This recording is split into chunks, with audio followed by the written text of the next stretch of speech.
I'm Mark Golub, and in the news, the Jewish community continues to shape its strategy the day after, now that the president has secured enough votes in the Senate to protect him from a veto override of the Iran nuclear deal. What does the Jewish community do now? The strategy of the Jewish community adopted after the president's announcement of the Iran deal on July 14th has been to lobby members of Congress, impressing upon them the critical importance of their voting against the deal. And of course, AIPAC has been leading that fight. But last week, the fight ended with the president securing the necessary number of votes in the Senate. And as we reported last week, AIPAC has now reshaped its strategy, asking Americans to pressure members of Congress to improve the Iran deal. Well, what do these developments mean for American Jewry and for the State of Israel? For some insight, I'm so happy to have on our JBS phones Betty Ehrenberg, Executive Director of the World Jewish Congress for North America. Betty, thank you so much for joining us again. Thank you for having me, Mark. Betty, there are two possible ways in which the success of the Iran nuclear deal in Congress may hurt Jewish interests. One possible way is that it will put the State of Israel in serious danger. And the other is that it has damaged the image and prestige of Jewish political power in Congress. So let's take them one by one, beginning with Israel. We've seen that there has been an overwhelming consensus in Israel, spanning the left and the right, from Bibi Netanyahu to Isaac Herzog, opposing the Iran deal with dire warnings of what will happen to Israel if the deal goes through. Betty, how bad is it for the State of Israel that the Iran nuclear deal will not be blocked in Congress? I think it is very bad. I think we should be extremely worried. We just saw the Iranian Foreign Minister Zarif make an announcement about establishing a united front against Israel. What he has said is that Arab countries have to get together to form a united front against the quote-unquote Zionist enemy. And I think that we should be very worried about it. I think that if you have wall-to-wall determination in Israel against this from all political parties, that is something to take very seriously, because there has been no political grandstanding, as some people have suggested. Mm-hmm. The Iranian Revolutionary Guard Corps has decided that they're going to speak with Hezbollah and see what they can do to increase their efforts. So I think Israel is in for a tough time. Mm-hmm. Now, you did not say you worry about Iran getting a nuclear weapon immediately. Is that correct? Well, I think, first of all, they're going to have money before they get the Iranian bomb immediately. They're going to have money, and the money will be spent to finance the proxies that have been waging a terrorist war against Israel now for many years. So now there is more money for Hamas, more money for Hezbollah, and I think we'll be able to see these increased efforts to murder Israelis via the terrorist attacks that we've been seeing. This is a real problem. When they get this bomb, and I don't know if it's in 6 months or a year or in 2 years, there will be a whole other set of issues to worry about, and I think Israel should be worrying about that right now and planning for that right now. Mm-hmm. By the way, clarify something for me, Betty. There are those who argue that Iran is no longer funding Hamas, that Hamas basically went to Saudi Arabia. As far as you know, is Iran still one of the sponsors of Hamas? As far as I understand, it is still one of the major sponsors of Hamas and Islamic Jihad and Hezbollah. So I think that, and the call by Iran to have all the Muslim countries to be vigilant, quote unquote, in the face of the conspiracies by the Zionist regime, unquote, basically is a call to unite them. The Iranian deputy foreign minister just recently met with Hassan Nasrallah. and I think that shows that if they're friendly with Hezbollah, they're friendly with Hamas, and if they have more money, there's no more excuses to tell Hamas that they can't fund them. Mm-hmm. You know, Betty, we did a roundtable here on JBS, and one of the questions I asked our guests was, how bad is Iran? And I asked them to compare Iran with Nazi Germany. If on a scale of 1 to 10, Nazi Germany was a 10 in terms of evil and the danger it posed both to the Western world and to Jews, if Nazi Germany is a 10, in your mind, what's Iran? Pretty close to it, because the methods are different. If Nazi Germany wanted to exterminate the Jews in the ways that they had then, they did not have a nuclear weapon with which to do so. Today, the Iranian regime still continues to threaten Israel, still continues to wipe it off the map, so to speak, which is tantamount to genocide. I mean, they have a much more efficient way of doing so. So I don't think there's terribly much of a difference between them and whoever decided in the past, in our history, that they would try to annihilate the Jews. Okay. My sense, Betty, and I want to know if you agree with me or you see it differently. My sense is that the overwhelming number of Americans, and American Jews, Betty, don't understand what you just said. And while they understand in some vague way, Iran is an enemy of America and an enemy of Israel, it's not perceived by the American people as the kind of threat you've just described. And I want to know whether you agree with me about that assessment. I do agree with you about that assessment. I think for too long, it is not only the Iranian regime, but the terrorist threat in general that has not been perceived properly. We've always imagined it, at least Americans have always imagined it, that, well, this is limited to the Middle East and this is far away, so it may not threaten us over here. What does it have to do with us? I would have thought that September 11th would have made a big difference. I think it's made a big difference in some of our security and law enforcement bodies here in the United States, but there still aren't enough people that take it seriously. I also think that the Europeans, who are so much closer to Iran and are already in the crosshairs for the Iranian missiles, some of the Iranian missiles, do not understand it either. We were in Vienna in February, and we asked a group of leading Viennese journalists if they felt any threat from Iran, and they said no, which is really very strange considering that the Shihab missiles that the Iranians already have can reach them in Vienna. Yes. Bowie, it's an excellent example of how the world at the moment doesn't get it, and it affects what the world is willing to do. And by the way, you know me very well. You know that we have avoided on JBS ad hominem attacks. We have not been bashing President Obama.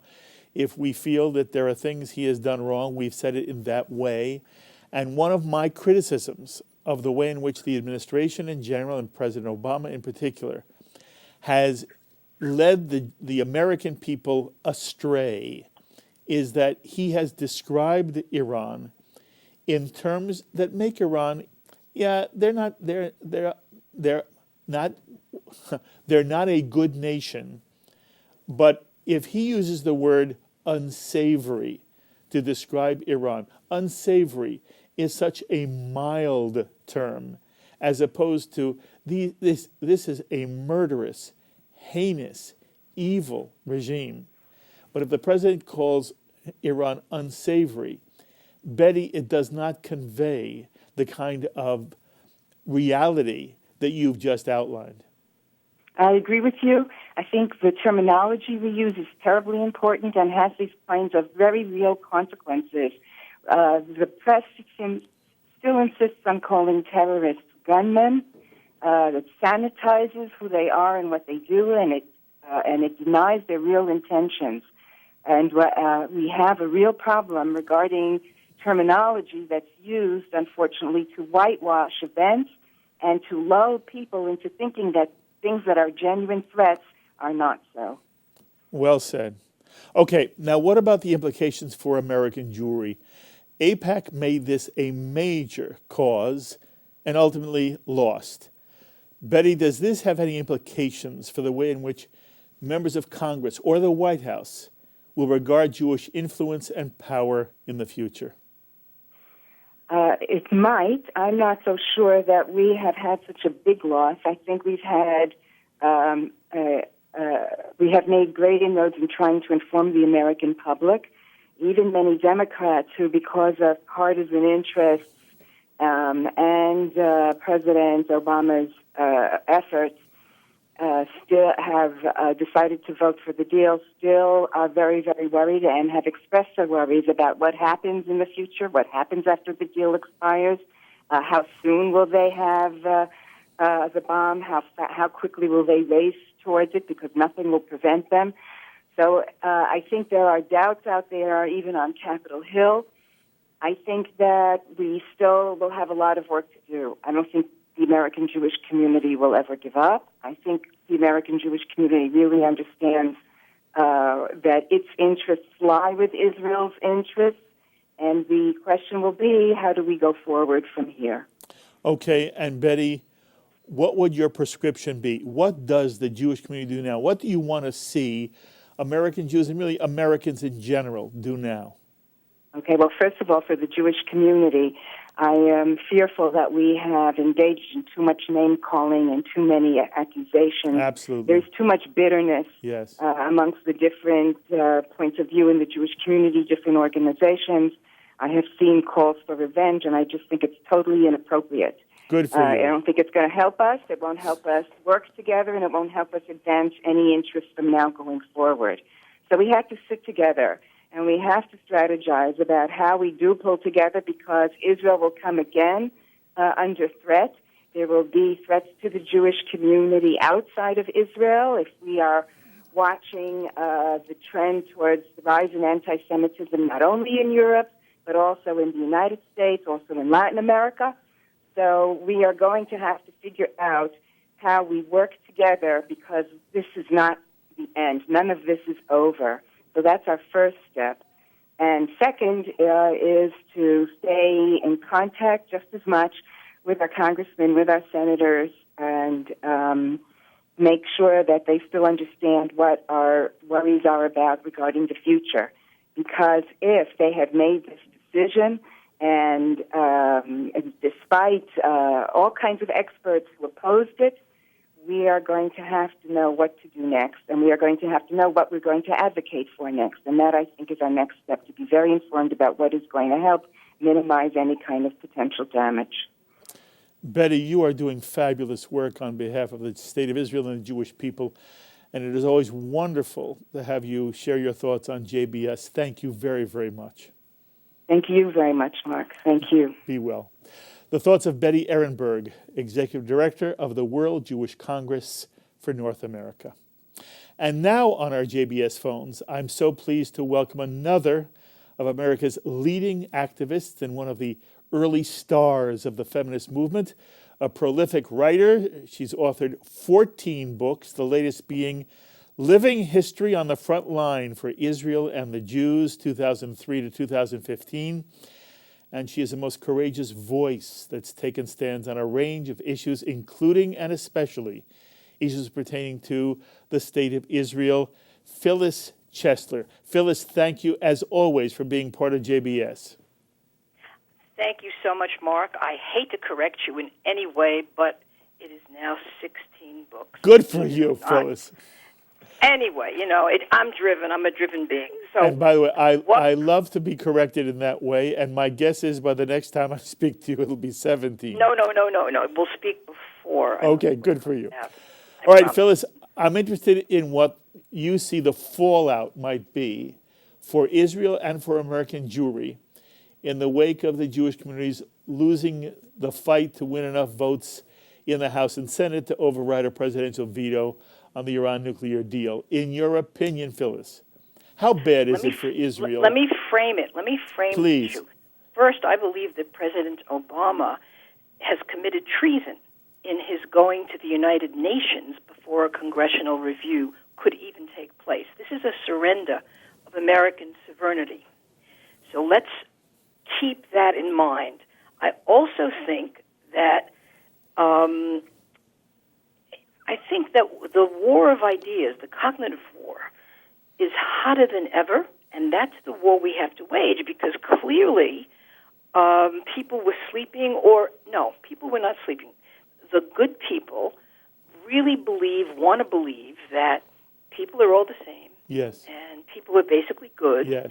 And that if you lift sanctions, from a people presumably starving, I doubt, by the way, that the mullahs in Iran will give a dime, for hospitals or roads. It will be all going to the Revolutionary Guard and Hezbollah, and who keep now saying that their first mission is to destroy Israel.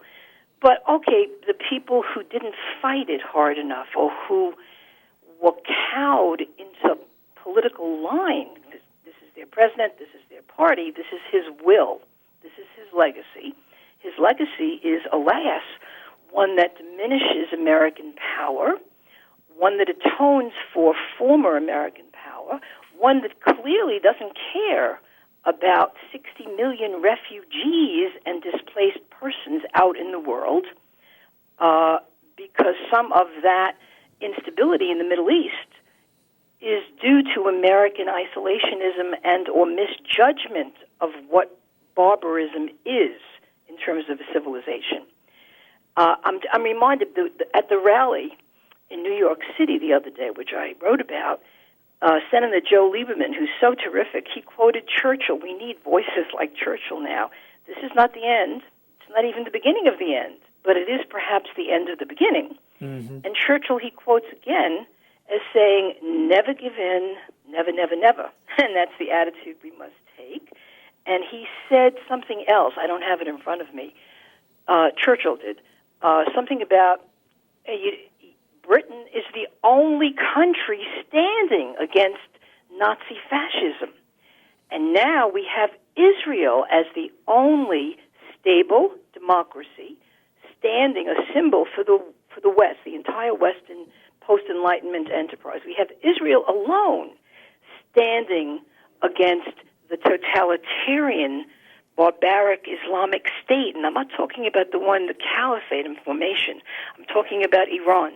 Mm-hmm. And Iran has always been clear and present danger, which now President Obama believes that if he throws money and business at the country, that they will somehow be educated and will become Ivy League, Western-style graduates more interested in talking than killing.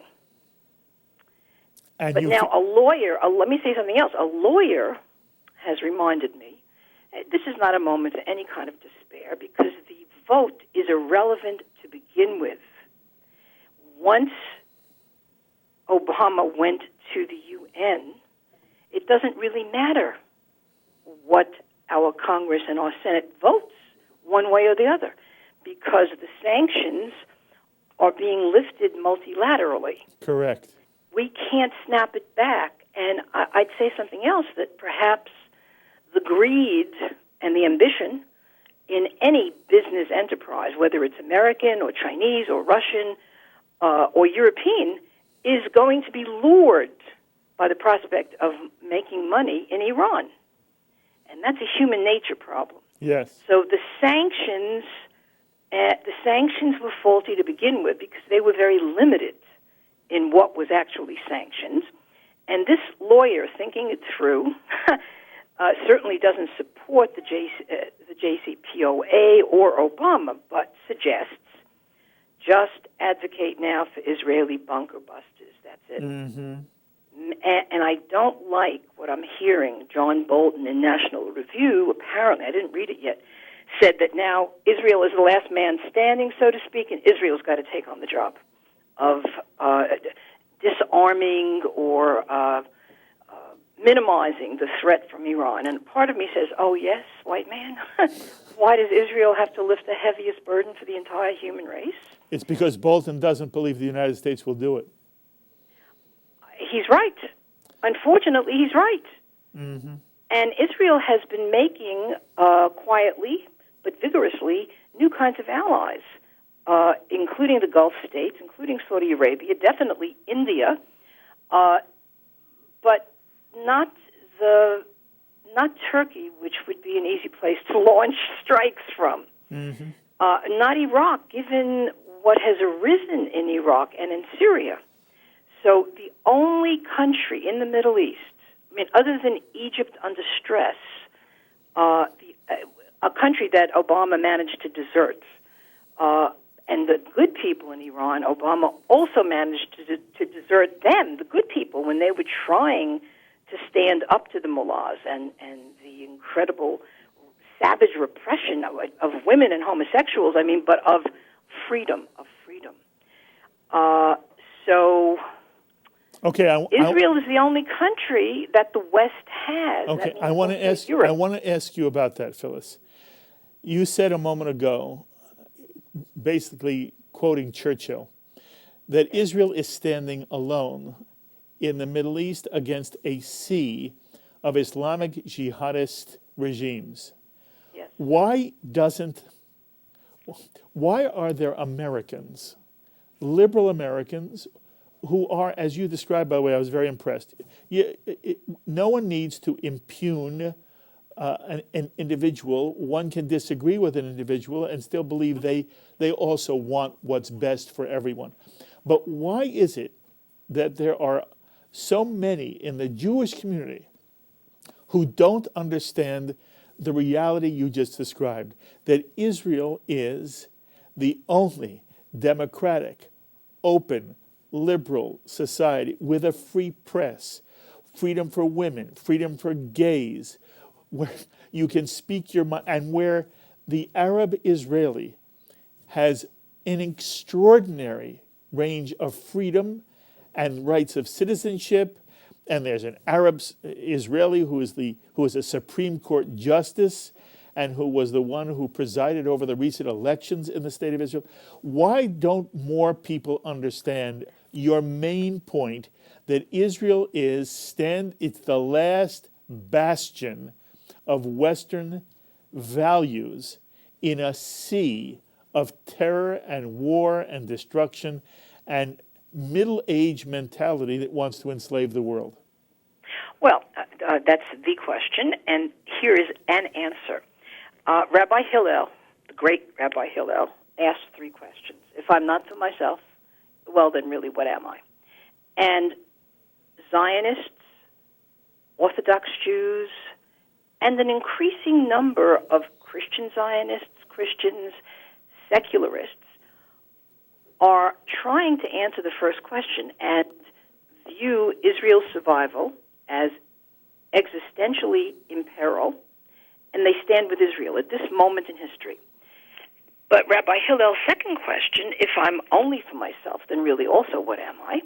And many liberal Jews whose religion is sincerely liberal Judaism or liberalism, answering Rabbi Hillel's second question, because from a position of presumed power, which denies powerlessness and helplessness and denies the entire history of the Jews in the world, I have enough power to care more about immigrants from Sudan or Somalia than I'm going to care about Jews in peril around the world or in Israel. I'm that powerful, and I'm that ethical. I'm that moral. There are many Jews who really take Rabbi Hillel's outreach to the stranger in the gate, to the oppressed, very close to heart. Almost, they're fundamentalists on the issue. Yes. And then you have the final question, if not now, when? And we need to notice, and we have to understand as Jews, this is a moment in history that is very significant. And this may not be the best or only time to continue answering Rabbi Hillel's second question only. Mm-hmm. And I think this gets to a crux of a problem without impugning any Jew. Yes. And Jewish organizations were not in favor of this vote or this deal, which is tricky, non-transparent, sneaky, treacherous. Who can understand the damn thing? Jewish and Americans are not in favor of it. We're not, still are not. If you look across the country, the Los Angeles Times, the Daily News, the Wall Street Journal, the Albuquerque Journal, the Dallas Morning News. I have a whole list here in front of me. Providence Journal. They're saying the Los Angeles Journal says it's far from a perfect deal. It promises less than many had hoped for. It has been oversold by its proponents. This is Hollywood. This is L.A. Times. The weaknesses in the agreement are significant. So if we, as a people, agree that this is a weak agreement, that there could be better agreements, like imposing more sanctions and specifically naming by name Revolutionary Guard terrorists who have Jewish blood, Israeli blood, and American blood on their hands, naming them as terrorists and going after them. There are many other things we can do to force Iran's behavior. I don't know if we can force these mullahs to change who they are or how they think, Yes. or to let go their grip on power. Yes. The Wall Street Journal has a good quote. They're not in favor of it. In other words, the country that lied for years about its nuclear weapons program will now be trusted to come clean about those lies, and trusted to such a degree that it can limit its self-inspection so they don't raise military concerns in Iran.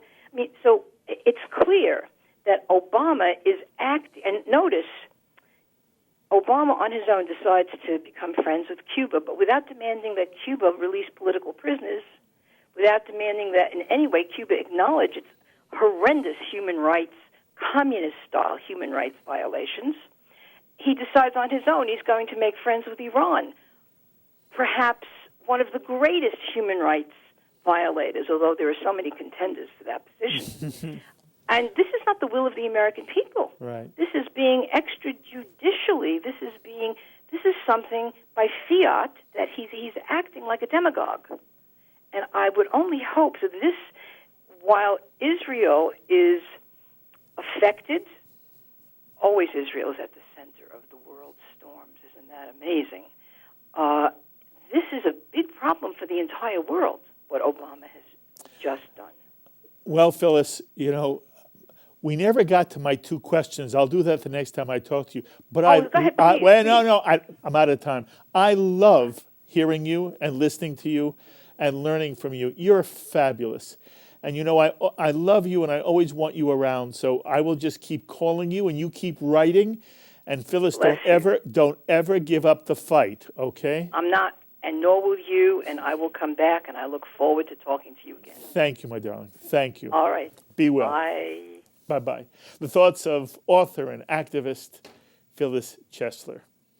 By the way, it's interesting. She quotes Hillel, and the dynamic between if I am not for myself, who will be? If I'm for myself alone, what am I? It's the words of Avi Weiss that always resonate in my ear. No Jew should care more about the other than the Jew cares about his own Jewish people, her own Jewish people. And that's the standard. Whatever we would do for others in the most altruistic and ideal sense, we certainly should do for our Jewish people. We'll continue to stay on top of this issue, and I hope you continue to gain insight by the people you hear on JBS. My thanks, as always, to our director, Sloan Copeland, program coordinator, Serge Goldberg, the JBS Associate Director, Dara Golub, and the producer of this edition of In the News, Carol Lilienthal. Until the next time, I'm Mark Golub. Be well, my friends.